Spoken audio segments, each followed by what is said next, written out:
Yeah, your screen is kind of Dark, right? it's I don't see you. You're not clear. No? What you mean? Y'all see your face. And we hello everybody. Welcome to the Good, impact. good afternoon. Good afternoon. Welcome to the Impact on this good Thursday morning, Thursday afternoon. It is 2 p.m. Hopefully, everyone is doing well. I know it is a tough time right now. So I think the conversation that we're going to have is timely. Um, as entrepreneurs, and even if you are not entrepreneurs, I mean, I don't think we've seen a time like we are in right now. Especially being an entrepreneur is hard enough. Um, so I posed a question and posted it on the pages, just asking, entrepreneurs, what are the things that keep you up at night? And I can just imagine because I know I can go in to work and have a whole plan and know exactly what I'm going to do and have it written out and scheduled. And someone could test positive, someone could have been exposed on top of all the other things that we call life. So I really wanted to check in with the people and kind of find out what's going on in your head at night that keeps you up. So that's what we're going to talk about today. And doing some research, of course, a number of things that we know that will keep us up would be things such as just constantly thinking, not being able to turn your brain off. I think that is huge. I've experienced it. Thinking about things that took place today, what you have to do tomorrow. Some other things that the responses I received was thinking too much, new things to implement, what your next move will be. Am I satisfied with where I am? Am I going in the direction that I want to go in? And so those were a couple of the things that were said. But what I think was interesting, I definitely wanted to talk about with you, Obiama, is you said nothing. You said nothing keeps me up. I go to sleep. So tell us more.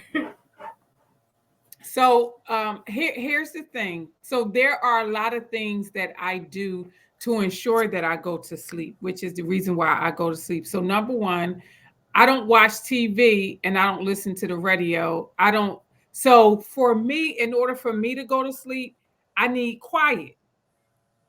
I don't when there are background conversation noises or anything that's going on, my brain is still is I'm not at rest. So I'm not able to sleep because I'm at a heightened awareness to what's going on around me. Right. And then what happens is I may drift off, but I'm not feeling secure because I'm like, what's going on around me? What are they doing when they go to sleep? Or if one of my children are out, then I can't sleep until they come in. All those kind of things. So for me, it was about creating the boundaries that I needed to feel safe to go to sleep. Got you. Does that make sense? Absolutely. Yeah, yeah. So I think that some people don't sleep because they haven't created a Yes. safe environment so that they can sleep, right? Now, that's one aspect of it, your home environment. But then the other aspect of it is what do you do to shut your brain off to go to sleep? Yes. So that's the other thing, right? So for me, I understand this worrying isn't going to change anything. So if there is something that happened that I don't have closure about, I have um I have made it a practice of saying, God, it's in your hands. Whatever it's going to be, it's going to be. Because there was a time when I couldn't sleep. Okay, so I'm not saying that I always could sleep. I'm saying in this season of my life, don't nothing keep me up. So let me kind of just say that there were seasons when I was up, but in this season, I'm not up.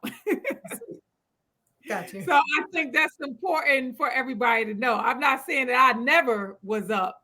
I'm just saying in this season in my life, I'm able to go to sleep because there is nothing keeping me up. Um, yeah, there were years when I was up, when I couldn't sleep because of everything that was just going on in my house, in my family, in my relationships that was really heavy on my mind. You Yeah, know what I'm saying? And as a mom, you have real concerns about your children, and as an employer, you have real concerns about your employees. Like, absolutely. is so and so going to show up the next day? That definitely can keep you up at night, right? Is so and so going to pay? That can keep you up at night. Is Absolutely. is is the CCIS, the school district, the country, whoever you are waiting on a payment from, are they going to pay, can keep you up at night, especially when you don't have money sitting. Yes. So all of those different things can keep you up at night. Money definitely keep you up at night. Children and employees and parents keep Yes. you up at night, right? Yeah. So I've been there. I just ain't there no more. Got you. Hallelujah. And that is huge. That's huge because when you set boundaries, and I just same as you, for years, right? I remember literally having meetings in my sleep. Like I would be like, oh my goodness, I would be having my meeting all planned out. I'm literally like subconsciously thinking and planning, and it was like a nonstop. My Mm-hmm. brain was just going and it was going. And when you mentioned boundaries, I've been doing, well, of course, we have iPhones now and they have the feature where you can literally set it to go to sleep. And I remember reading the Mel Robbins book, The 5 Second Rule, and it spoke about putting your cell phone in another room so that you're not even connected. We're so connected to the point where we just do not disconnect. So setting it to where as though people cannot contact you beyond this time period is a huge boundary that we need for my mental health. I have children, a husband, a family, and I know my phone will ring and ding with parents, staff, anything. It doesn't matter the hour. So you're absolutely right in regards to setting those boundaries intentionally, making sure that you can get the rest and the self-care and the sleep that you need. That was huge. And when you mentioned relationships, I didn't even think about that. Especially with having like, well, they're not teens now, but my kids range and they're in the early 20s and stuff. And luckily things are, good now.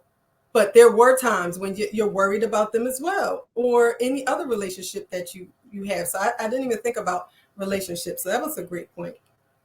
No, Great point. relationships. I mean, yeah, I've worried about all of my children, at different points in their lives. And I remember specifically when my daughter, who's now 27, she was in Providence, Rhode Island, at Johnson Wells, and she decided that didn't ask me my permission, didn't consult with me or nothing. She decided that she was going to change campuses and move to Charlotte, North Carolina, and did not ask for my help, my assistance, my anything.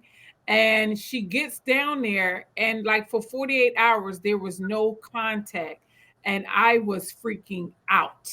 I was freaking out. Number one, you drive straight from Providence, Rhode Island to Charlotte, North Carolina. Girl, I was stressed out.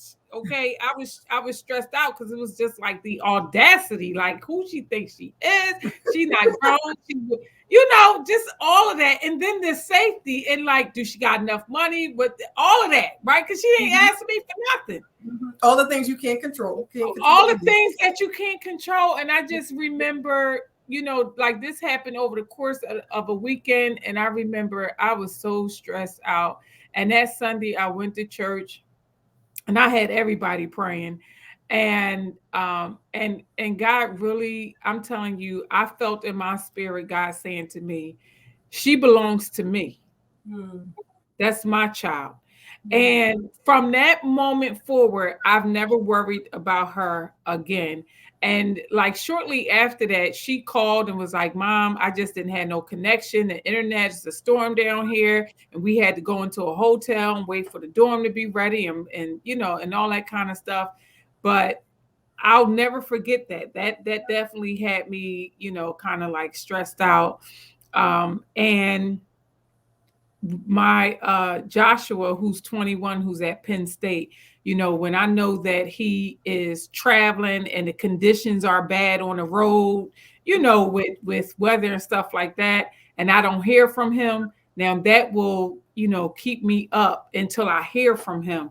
Once I hear from him, he's good. So for me, like the healthy boundaries are, once I know that my children are safe, my phone is off. Like, so I don't put it to sleep. I turn it off.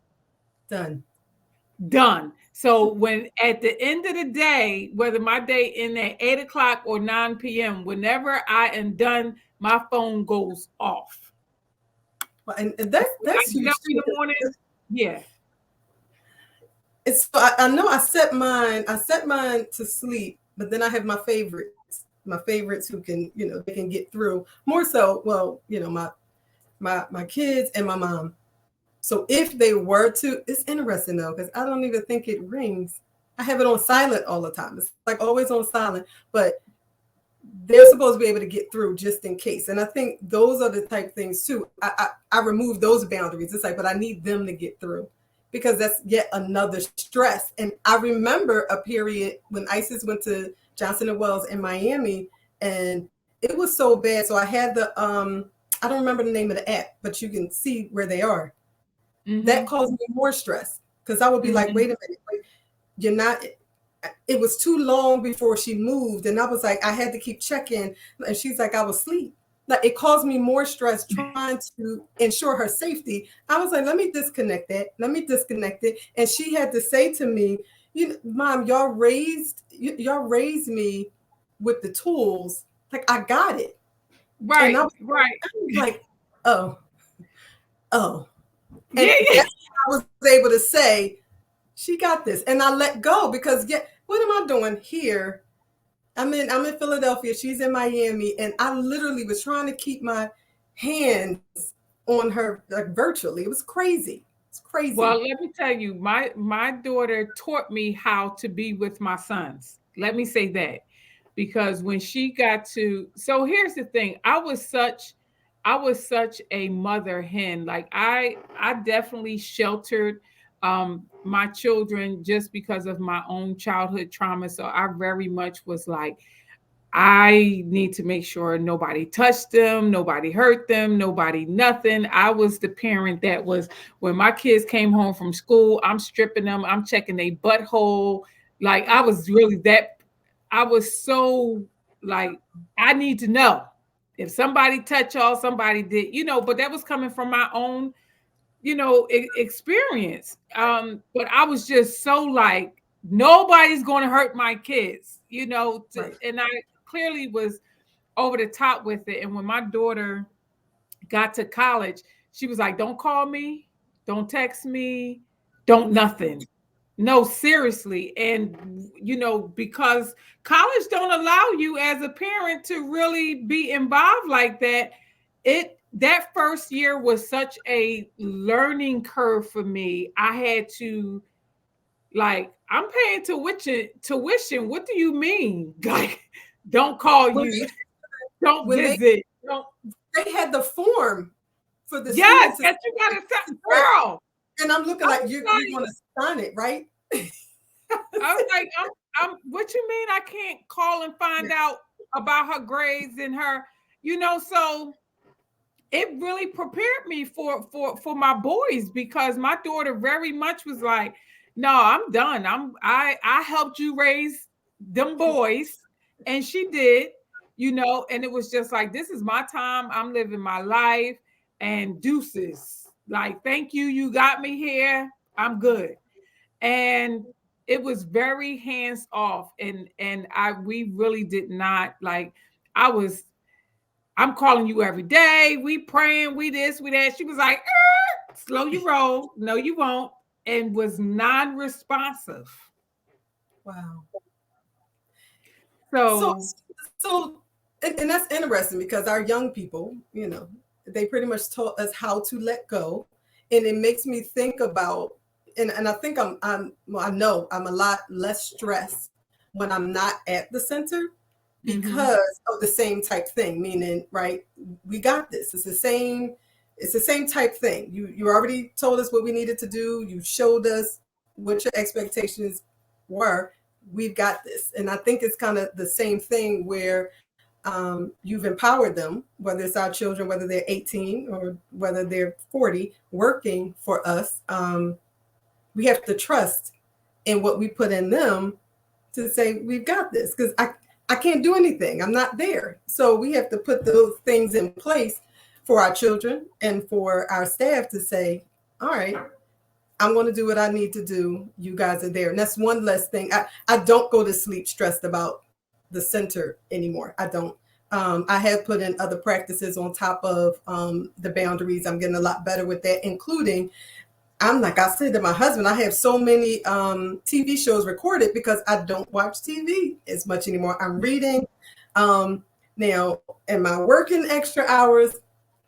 We have to work on that. But and I definitely think that is a part of us not getting a lot of sleep, because all the hours that we're working, as well as being so connected to technology and things like that, we just can't bring our our brains to a pause. But in regards to the center, nope. When I'm waking up, then I check messages and I do all that in the morning. But overnight, yeah, I'm a lot better. No more meetings during my sleep. I'm actually getting. It used to be I would really jump up and I had to make notes. My I would send all kinds of emails. It was crazy. It was crazy. Now I'm done. I'd be like, I don't remember anything. I'm done. So Yeah, so the healthy boundaries are really a thing, and for me, being a an executive director and center director for so many years, and while still doing all the other stuff that I do, those boundaries were very, very important, for me. And even now, and then I would just tell people, like, don't call me after 8 o'clock, because number one, I'm not going to remember the conversation. That's number one. I am not coherent after 8 o'clock. And I just feel like, again, my daughter taught me so much. Like, she forced me to let go, kicking and screaming. And so that's why I'm able to turn my phone off, because it's like, whatever is going to happen, there's nothing I can do about it anyway. So I'll deal with it when I wake up. So, right, and because I wake up so early, because I go to bed so early, right? So since I'm in the bed like 8, 9 o'clock, only on the night that I'm teaching, my phone is off, but I'm up 4 o'clock in the morning, okay. sometimes 3:30 in the morning. So my phone is now on. So I'm like, whatever happened between 9 p.m. and 3 o'clock a.m., it's going to have to be all right. Because It has to. it It has has to. to. Yeah, Yeah. yeah. Yeah. I thought it was interesting too. I was reading it was a entrepreneur article, and it spoke about a lot of times as entrepreneurs we can't sleep because of the habit we created, which is whether it's overworking, and just not allowing ourselves to calm down. So I know meditation. I do my prayers and meditation in the morning. That's more so starting my day. I don't do it at night. But it talked about a new idea. It said that meditation was actually on a decline, and breath work is more so what people are doing, because trying to meditate with all of those things on your mind. If you have not done things like, I brain dump a lot of, there's so much going on. I got to write stuff down and prepare for the next day. So those are some things that help me sleep so that I can get it all out of my head. But I do breath work during meditation, and now I'm connecting the two because it pretty much allows for you to calm your body down, calm your mind down, and focus on your body. That way, your brain isn't racing while you're trying to meditate. Because I remember initially I would still be thinking, I was like, oh my goodness, I can't, I'm having these meetings again. I'm having all of this stuff going on. But that was one of the, all the time. But just breath work and meditation are things that have really been working for me to just be calm and then actually have a lot more clarity afterwards. So, I'm finding that because I think sometimes the more we work, we think we're getting all this stuff done, but it doesn't allow you to be that productive when you're overworked and not having enough sleep. Um, so what's your routine that kind of helps you balance that in regards to, we know you get sleep and you wake up refreshed, and what are some other things that you do, whether it's before you go to bed or wake up, that's kind of allowing you to sleep? So, number one, I think, well, I I think that each person has to find their rhythm and their flow, Mhm. which goes back into the healthy boundaries as well. So, one of the things that I've found that really works for me is working out, because it really allows you to release Yes. stress, and just the heavy stuff, Mhm. just the heavy stuff that can kind of wear on us. So working out, and even if you can't work out, like I find such fulfillment in walking. So that's another good practice. I used to, during COVID, I would get up like 5 o'clock in the morning and I would walk for an hour, and I would walk and pray because I combine two things, Mhm. at the same time. And that right there always was just really good for me. Now when I cannot, if I need something to kind of just relax me at night, I like instrumental jazz. I Mhm. love instrumental jazz. It is nothing that will put you to sleep quicker than instrumental jazz. Before I did instrumental jazz, I would just listen to the Bible, and that puts you to sleep immediately. Reading the Bible or listening to the Bible push you to sleep immediately. Like you can't even get past the first couple sentences. I don't know about you, but you be I like, used to feel bad. you open it up, it's like, I used to feel bad about that. I thought that was just me. I'm like, no. but you can do all this other stuff, but I can't read.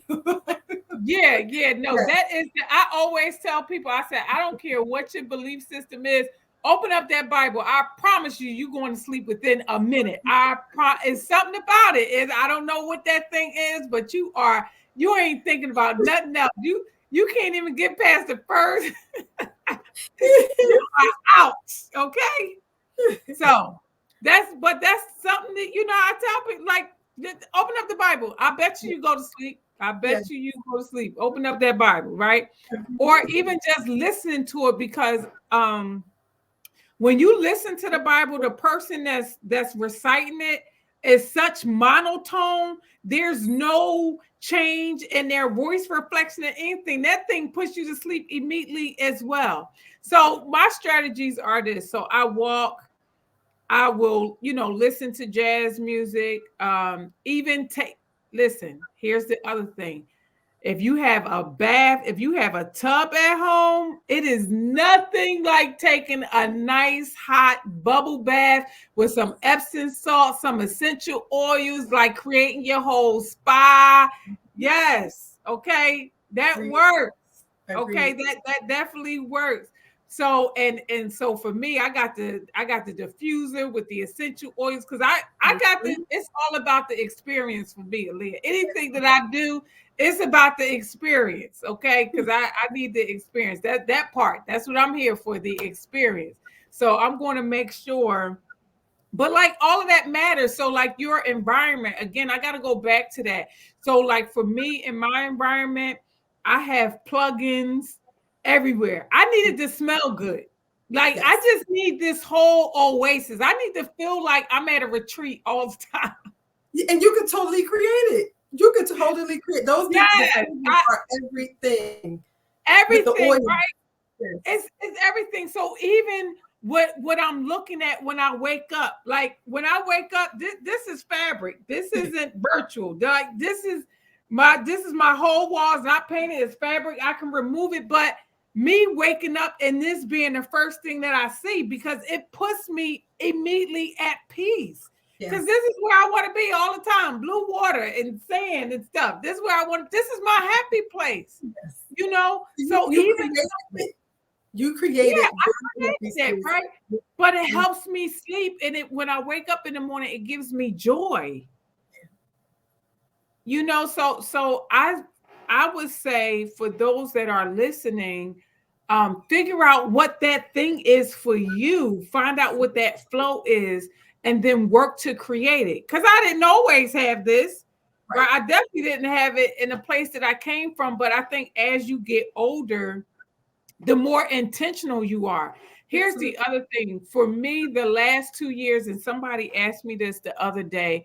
When did you start loving you? That was the question. When did you start loving you? And I honestly had to say, I just learned to start loving me over the last 2 years, like unconditionally, unapologetically, not condemning, not judging, not shaming, not, all of the things that we do, not beating myself up, like just unapologetically, unconditionally being able to say, you got this, you're going to be all right. Yeah, that happened, but it doesn't define you. You're not a bad person. You're not, you know what I'm saying? Like really changing the conversations that I've had with myself to Mhm. being a lot more loving, a lot more nurturing, a lot more positive, a lot more understanding, a lot more compassionate. You know what I'm saying? That has also helped me to be able to sleep at night, because Gotcha. I don't go to sleep with the weight of you should have did this, you should have did that. Why did you say that? Why did you did that? Oh, I don't have that no more. I freed myself from that. And that has helped me to sleep at night too. Got you. Got you. And it does take time, and I absolutely agree with you. And kind of just creating that environment. And sometimes we think it takes a lot of money, a lot of time, but one thing at a time, whether it's writing it down or visualizing it and thinking about what it is that will make me happy. Like you said, like loving yourself, knowing yourself, like what it, I know for me, I'm same here. The beach, I love it. So even if that is the sounds, right, of the ocean, they have, you could bring it up on your phone, the sounds of Yeah. the ocean, the diffusers that have like peppermint and lavender, creating that. I remember I had a self-care bag that I gave my staff maybe last year, full self-care bag. It had a diffuser with the oils. It had a coloring book with the color pencils. Um, it was a journal, and it was a couple of things in that bag that really was just about self-care, just starting that process and kind of defining what it is that you want. And I'm the same with the bath too. New Year's Eve, usually you turn up. I had just gotten my bathtub tray. I was so excited. Set that thing up. Candle was going. We actually went to Wax and Wine, and you actually get to make your own smell. It is my favorite. Um, my favorite, and where is it? It's jasmine and basil. It's amazing.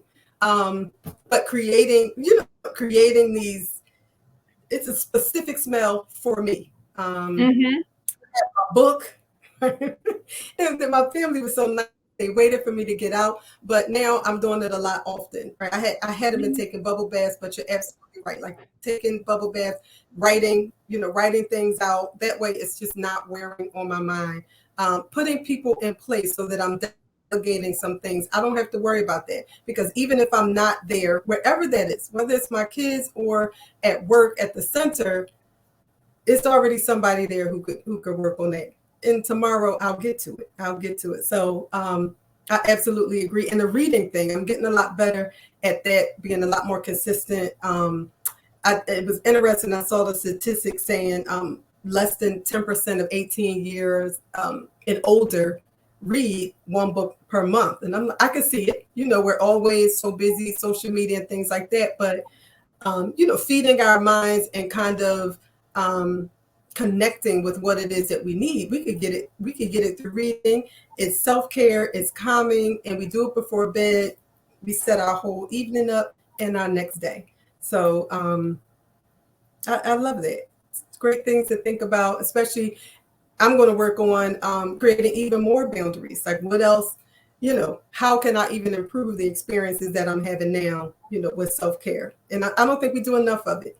I don't think we do enough of it. So, because we need to sleep, because I need to be productive the next day and whatever that might look like. So, Well, you know what? awesome. Here's the other thing too, that I want to say about that. Being intentional about what you eat before it's time for you to go to sleep can Mm-hmm. also help you to sleep at night as well. Because there were many of nights I didn't sleep because of what I ate. And I end up being, just sick or irritable because I got heartburn, or I felt like something was sitting in my chest and I couldn't eat, or my stomach was just unsettled, right? So that plays a part as well. Like if you eat some hot wings and some pizza or a cheesesteak, anything that's greasy and fried, and then you go lay down on that, you might not be able to sleep. Right. Something as simple as that. I said, I don't know if it's 40 or what, but yes, heartburn, indigestion is a new thing. And I'm having to learn what not to eat before bed. Beef, Yeah, no go. No go. yeah. It's not work.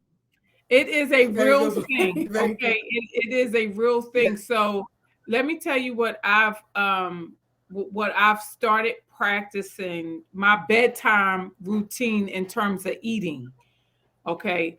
I do my best not to eat nothing after 7 o'clock. The only time I eat after 7 o'clock if I am actually out, like being social at an event that where there's going to be food, and I'm up and being social and all that kind of stuff. But when I am at home, I do not eat any food after 7 o'clock. When I'm at home, I will, if I am hungry at night, because that's a thing. If I'm hungry at night, I practice drinking a protein shake Okay. because it's liquid, is going to digest, is not going to sit. The only thing it's Mm-hmm. going to cause me to do is have to get up and pee, but I'm not Uh-huh. going to be sick. Nothing is sitting, nothing is heavy. My body isn't trying to break down and process food. That makes sense. So that's a really good practice. And then recently, I started drinking hot water. So I drink hot water in the morning and I drink hot water at night. And when I tell you, it does your digestive system so good. First of all, it just feels good. And for Yeah. the people who struggle with water, you can add to your water some lemon, lime, even honey. And with COVID specifically, I take elderberry extract in the liquid form, Mm-hmm. and I add that to my water with some lemon. Now, I have gained, let me say this, because this is a new aha. Okay. I've gained 5 pounds in a week from honey. From honey. How Oh, the about, sugar. girl? How about I didn't know that honey got 17 grams of carbs in addition to sugar. I was like, this came from honey? Because I'm like, I eat the same thing. I get on the scale. Girl, I done gained 5 pounds. I was like, oh no, let me cut back on this honey. No. Because I was taking a whole tablespoon of honey because of my cup. I got a cup this size. This is 16 ounces. I'm filling it up with water. I got my elderberry extract in it, and then I got this heaping spoon of honey, and I'm drinking it like 3 to 5 times a day because it's so good and it's good for me. Like just in terms of breaking up, mucus and girl. Now I done cut all the way back to a half of a teaspoon of honey because honey's still good for you. And I went and got me some lemon and lime. Because that also helps with just preventing the mucus and respiratory. I didn't know honey could stick to you like that. I didn't know. I I didn't either. didn't know. I didn't know. I didn't know honey had all them daggone carbs. So Look, I never would have even thought to look. Girl, Noted. I was just like, I'm in the gym like, how did I gain? Girl, that scale said 179, and I've been rocking 174, 175. That's been my sweet spot for a couple of months. I got on that scale said 179. I said, what changed? I eat the same stuff every day, but I just started doing this whole water and honey thing, and I was like, oh. And so my trainer was like, take a picture of the nutritional facts on the honey. I saw them carbs and them sugar. I was like, oh, no. We ain't doing that. We ain't doing that. They don't talk about that. I never heard of it. I can't remember what I used to use. I can't remember what I used to use instead of honey. Agave. I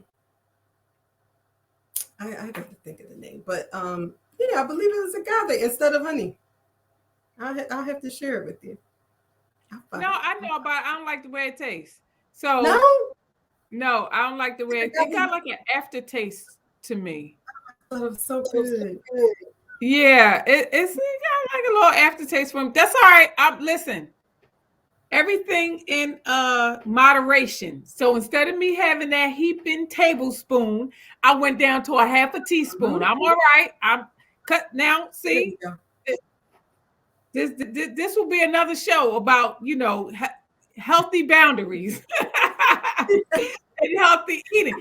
Don't starve yourself. Have what you want, but in moderation. So I'm gonna have my honey. I'm just not gonna have a tablespoon. I'm gonna have a half a teaspoon. There we go. Right, then we got to monitor that. Yeah, that's the balance, right? I don't say, "Oh, I'm not doing honey no more." That's dumb. I like honey. Honey has a lot of great benefits, and that's what it's usually suggested. I feel like it's honey. Yeah, I'm not throwing the honey out. No, I'm just going to limit the amount of honey. I was doing too much. That's all. That's all. We do too much sometimes. It's okay. It's okay. I do. So my nutritionist said, just eat more vegetables. Okay, I can do that too. So I went and got me a kale salad. So I'm good. So I'm gonna increase my vegetables, my vegetable intake. So I was doing one salad a day. So since I'm now doing honey, I'll do 2 salads a day because I'm going to keep my honey. There we go. And we'll end it with that. Not as much honey. Healthy boundaries. We'll have healthy boundaries.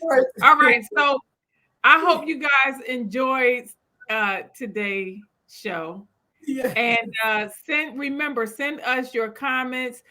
Leah will be posting what we'll be discussing each week. So we love to hear from you. We love to read your feedback, and we want to be able to answer your questions on the show. This was great. And that's what it's all about. The impact, real conversations, real people. We real people. Okay. Real conversations. It's nothing made up. You're going to get the raw. You're going to get the authentic and the transparent up in here. That's what it's about. All right. So we will see you next time. Remember, we are on here the first and third Thursday of every month at 2:00 on the Impact. We'll see you next time. Peace. See you guys.